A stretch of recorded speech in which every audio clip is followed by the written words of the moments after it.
These aren't great works that I'm doing. Like no one else in the world is bothering to help people, yet Shodi made it seem that way. Anyone else would have helped, I'm sure of it.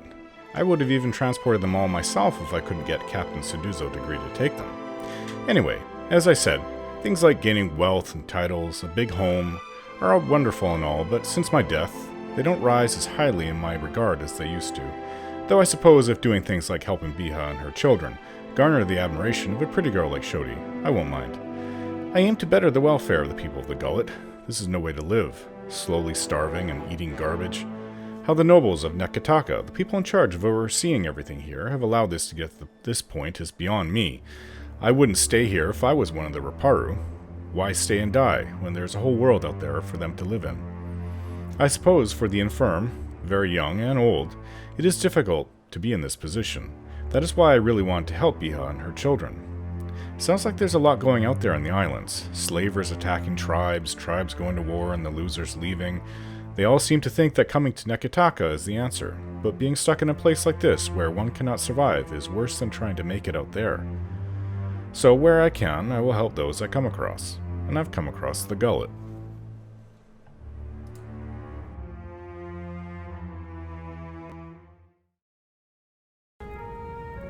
In Pitley's sanctuary. Hello. The woman bends over a pile of dried, bitter-smelling herbs. She's crushing and mashing them on a dirty scrap of parchment, coughing with effort. She steps in front of me, to block my way, wiping a ragged sleeve across her rheumy, bloodshot eyes. Pitley? Good God, I nearly didn't recognize you. You look more death-warmed over than Dawnstar. Adair gives a nod and a wink. Didn't see you there, Shodi. Listen, you and your friends should move along. She turns her head and stifles a croupy cough. Ugh. I'm not feeling so good, and I'd hate to get you sick.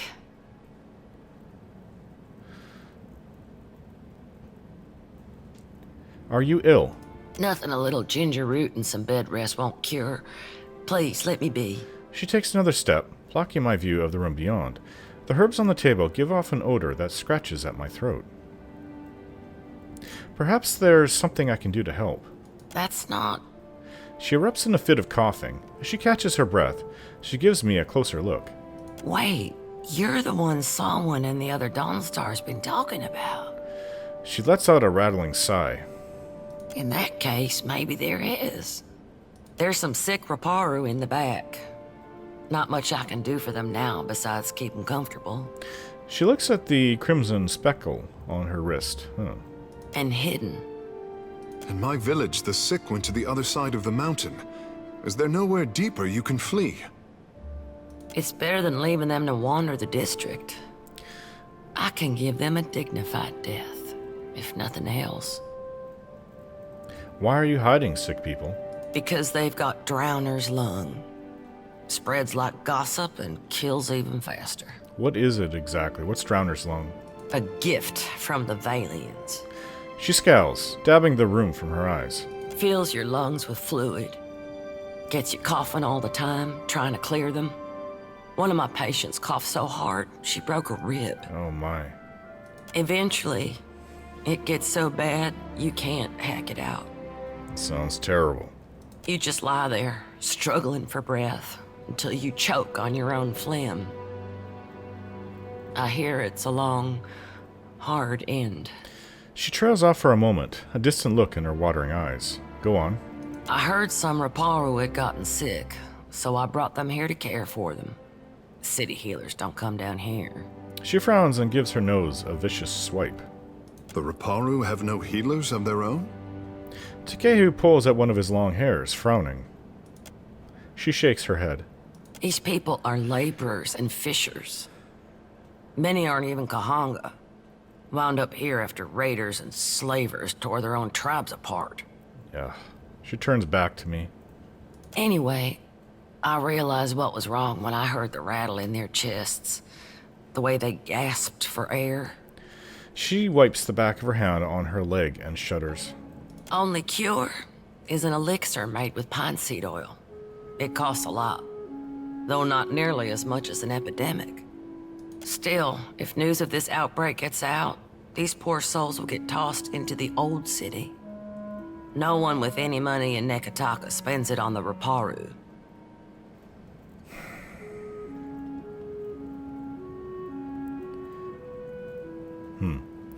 I see.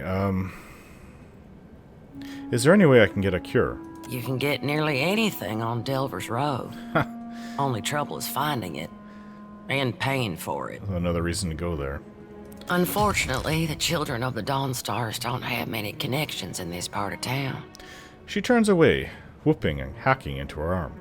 But I bet you could find someone at the tavern who knows where Delver's Row is. I already found out. Criminal types like to wet their throats after a long day of lying, cheating, and stealing.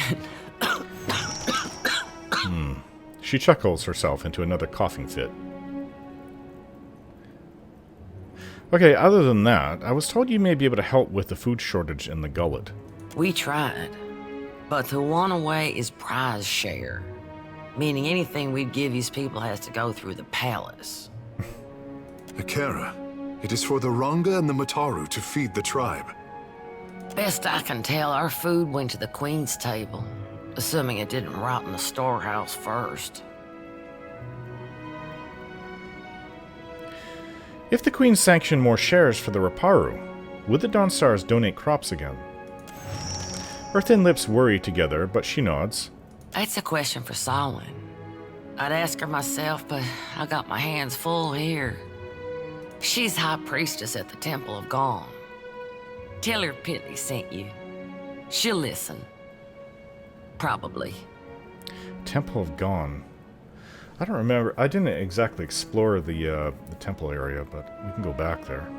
Need something?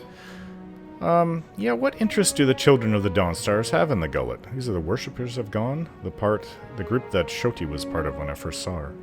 About the only honest one. The Riparu here are treated like garbage.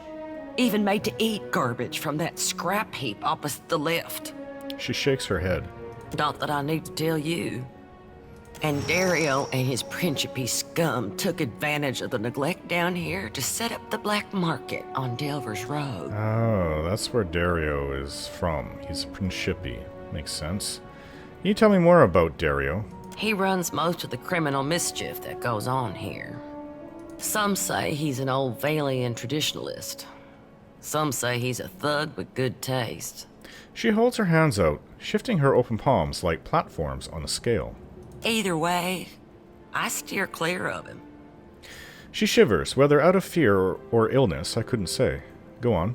All the while, the Gullet gets more crowded as tribes from the other islands come to Nekataka. Some are driven from their homes by pirates, raiders, even trading company thugs. Her eyes darken. Others hear stories of the foreign wealth pouring into the city. What they don't realize is most of it flows between the foreigners and the palace. She makes a circular motion with her finger.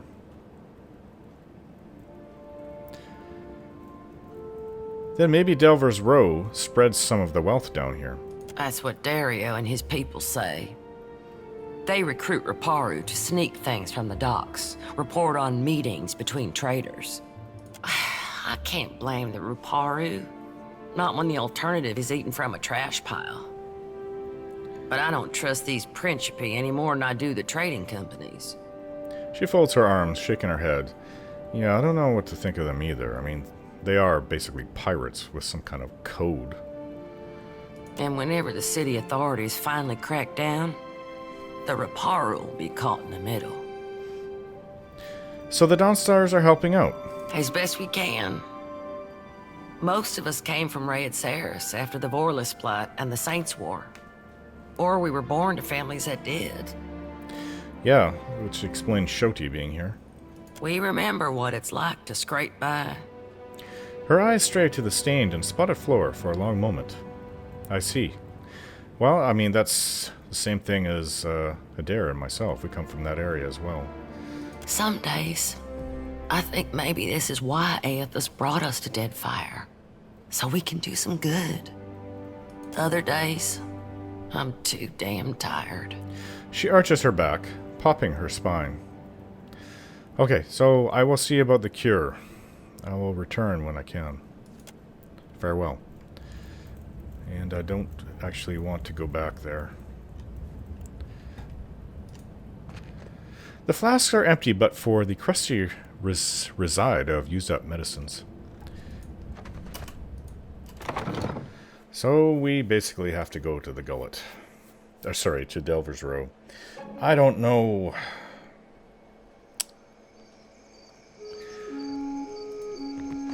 I don't know what to trust.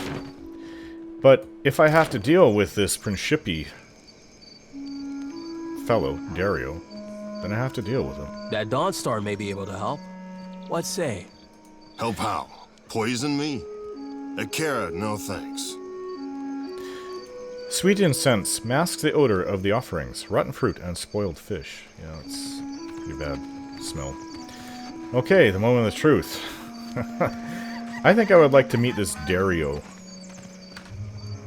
I can be quite diplomatic when I want to. If not, well, we can resort to our fighting skills.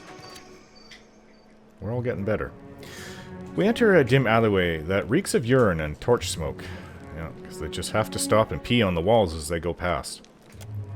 A long passage stretches to my left and right. Shadows move in the guttering torchlight, but they're nothing more than shapes at this distance. The chatter and bustle of the Gullet continues behind me. Alright, so I was told to go right, and then right again to go see Dario. I trudge along the darkened passage and reach an intersection. The tunnel branches off to the right. I hear the distant murmur of voices down the darkened path, but see no one. I'm gonna go right. The tunnel branches to the left. The floor around the entrance is spattered with something as thick and dark as tar. It looks like Svef. Svef can be traced back to provisioners in the Valian republics, where the markets for the plant in question enjoy rapidly rising demand. Most commonly chewed or inhaled, Svef is infamous for the near catatonic state in which it often places its adherents. Those who use it claim that the drug gives them a sense of urgency and meaning, lost when the effects fade. More colorful accounts claim that the drug allows one to look within themselves and witness the sight of their own soul. Well, it would seem that I have to go left or turn around, so let's go left. A handful of guards emerge and block my way, crossing their thick arms over their chests. One of them spits a vicious black glob at my feet. He rolls a dark plug between his teeth. Better head back, friend. It's invitation only past here. Dario sent a messenger for me. The guards nod and let me pass, chomping loudly on mouthfuls of stuff.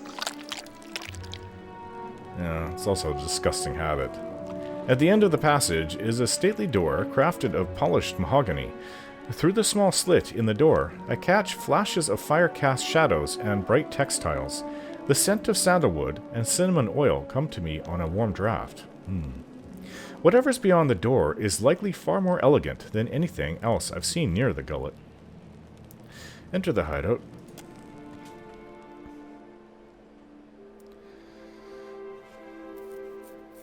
Principi scum.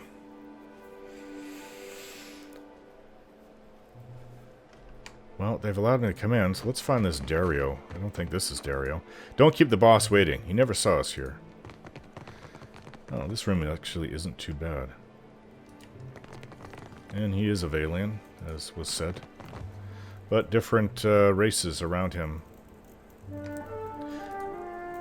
A thin, long-limbed man holds a handkerchief in one hand and a threaded needle in the other.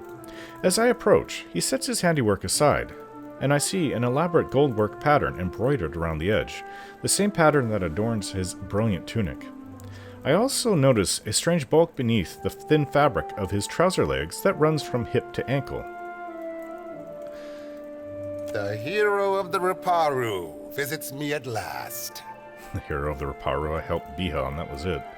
You must forgive the cryptic introduction, but I prefer to remain among the comforts of home. He leans forward with a squeak of leather and a rattle of metal. I see something protruding above his boots, the bottom of a leg brace. That leg is lame, I take it. Well, ain't you sitting fat and happy in your home while just outside people are starving? He may look like a prince, but he smells like a pirate. Shoti, Come, let me talk. Better to be a prince here than a slave out there, no? He dips his head in a mock bow. Then he turns back to me. Though these are modest luxuries compared to those at the estate of your friends in Queensbirth. His mouth twitches in a smile. The state of my friends? Who's my friend? Oh, you're talking about the two families that I dealt with. But had I only known there was a watcher in my midst, I would have extended the invitation sooner.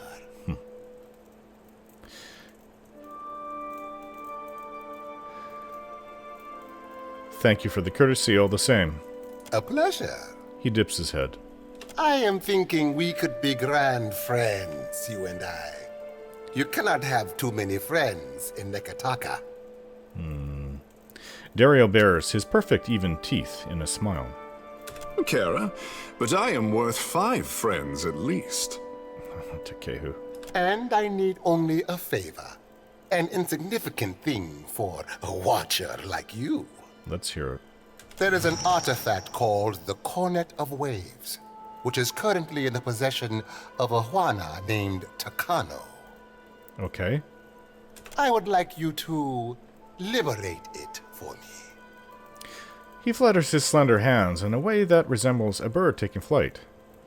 Why do you need a watcher? Watchers see what many cannot. Takano is a man of many vanities, as your special gifts will no doubt reveal. His villa is on the eastern edge of Serpent's Crown, just downwind of the palace. He pauses, tenting his fingers. The opportunist I first hired was too bold and found herself ejected from the district. With your genteel manners and unique talents, I am hoping you can avoid such complications and persuade Takano. You want me to persuade him? Well, that's different. After all, it would be best to avoid drawing the ire of our Mataru hosts. The Mataru, the people who basically run Nekitaka, they're the privileged noble class, and the Raparu are the underclass that's suffering down here. When you have the cornet, bring it to me. I will pay you well for it, and you will find my favor useful in this part of the city. Well, tell me, what is the Cornet of Waves? It is an old Juana artifact, a musical instrument of sorts. One hand plays with the elaborate decoration at his sleeve. Ages ago, it was part of a pair, but its companion, the Cornet of Depths, was lost when the old city sank. Both are said to carry the voice of Andra herself. Really? Goddess of oceans, forgotten things, loss, relentlessness, and mourning. Look no further, silly man. I speak with Ngati's tongue. And are you willing to sit upon my shelf for my entertainment? His eyes crawl over Takehu, and he smirks. Then he returns his attention to me. I do not believe in these superstitions, of course. He frowns. Okay, then what do you mean, valuable in the monetary sense? He coughs into his hand to hide his fluster. I have told you all you need to know of the cornet. Now, I suggest you focus your sharp mind on retrieving it. We'll see, but I don't think I'm going to go and steal it. I need to ask about another matter. What do you require? Dario leans toward me, his leg braces, squeaking.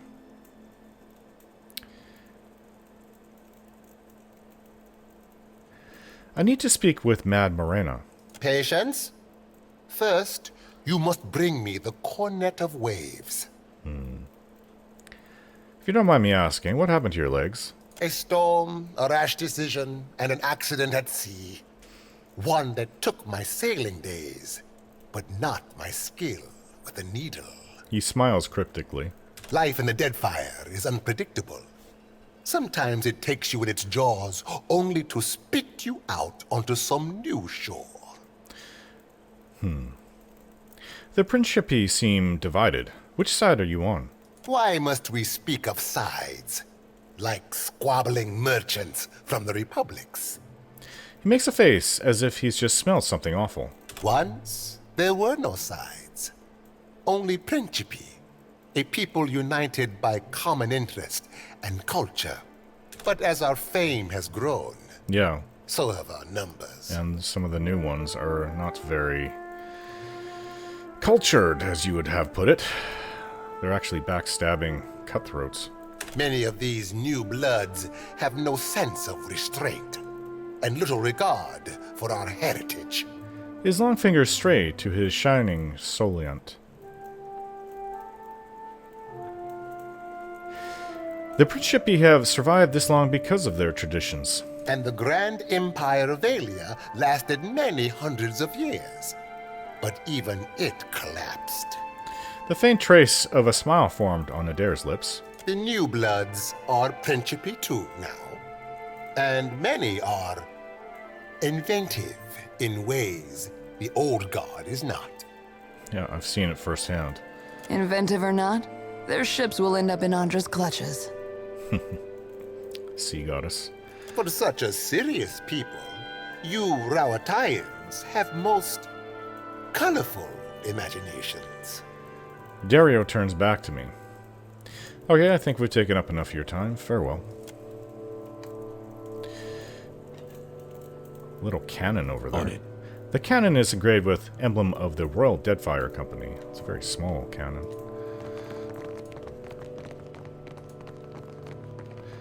Okay, so we're supposed to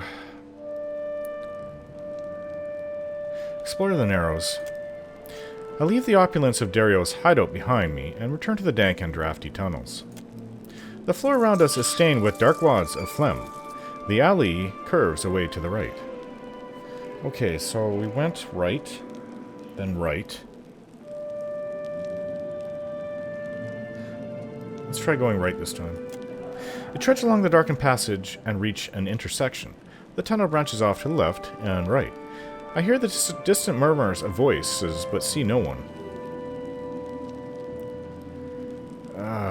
Okay, let's retrace our steps to the exit because I'm confused. Return the way we came and make our way out of the Narrows. Okay. Let's go to the Gullet and then turn around. Because I'm just a little, you know. So we're supposed to go right and then straight, and then there's supposed to be merchants there, and then we go straight through. It's a bit of a maze in here. Explore the Narrows. Okay, so let's go right. And go forward this time. On our left is an abandoned merchant stall displaying cheap jewelry. The path continues ahead. Inspect the merchant stall. I'll do it. Laid out are various trinkets made from junk, necklaces strung with fish bones and shoe buckles, and bracelets made with shards of broken glass. But the curtain sways and flaps as if stirred by a draft. I twitch it aside and discover a secret passageway. On my left is an abandoned merchant stall. Okay. Yeah, let's go through the curtain behind the merchant stall. I check the tunnel one more time to make sure no one is watching. Then, I slip behind the curtain and into another passageway. I'm walking along when several hooded figures materialize out of the darkness. Not so fast. You gotta pay a toll if you want to visit Delver's Row.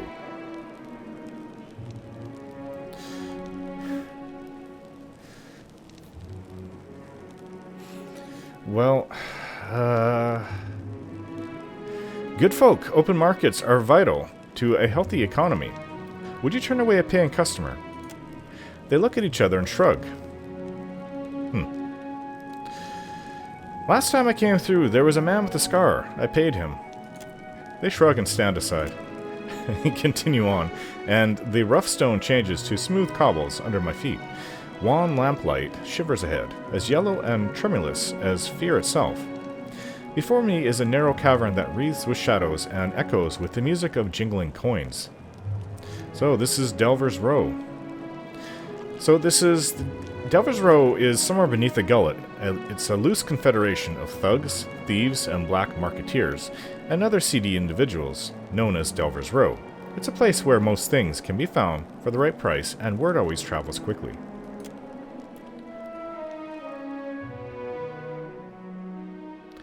So he wanted Prince Aruihi won Kehu. Well, this is the place. He didn't say what we're to do here. He just said go and find it. So, as I take it, that just means let's go and investigate it. There's a little Orlin here. An Orlin woman stands over a table laden with herbs and spices. She mixes them without looking at her work, pausing now and then to raise a sprig or file to her nose. I realize she's blind.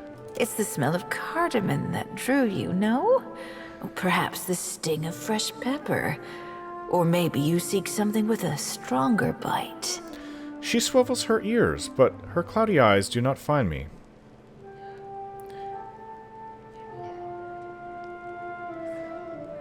I'm looking for medicine to cure Drowner's lung. Then you'd best ask elsewhere. She leans close and lowers her voice. But careful. If the Mataru overseer hears there's a sickness, might be he has more questions for you. She raises her brows over her sightless eyes. Any idea where I can sell an expensive medallion? Arnetzo deals in such things. His shop is further down, next to the lift. What exactly do you sell here? Food, of course, and supplies for the road. Though, most here come to me for poisons and venoms. Let's see what you have. I have plenty.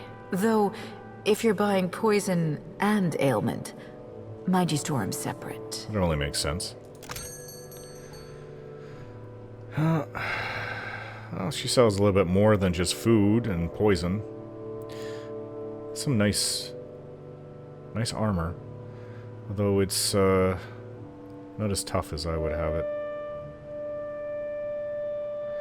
Okay, so that's fine. We just came to see what she sells here.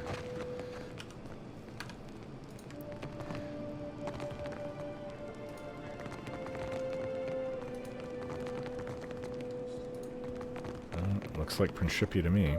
Pirates, cutthroats. Will do. Furtive whispers and footsteps rise from the lower street. Hello, merchant. Looking for something to sharpen the senses? To help you leave your sorrows behind? I got what you need. What do you have? Svef, of course. What is this solution? Alchemists often require specific measured components for both mixing and developing compounds. They store those that remain stable in bottles sealed with wax or cork. Wise alchemists label their solutions carefully. Yeah. I don't think that he has... Did I write down? I just wanted the cure for the disease. Really, I also want to see about where I can sell this medallion, because that's why we were sent here. I guess we'll just have to keep on looking. It's a big place.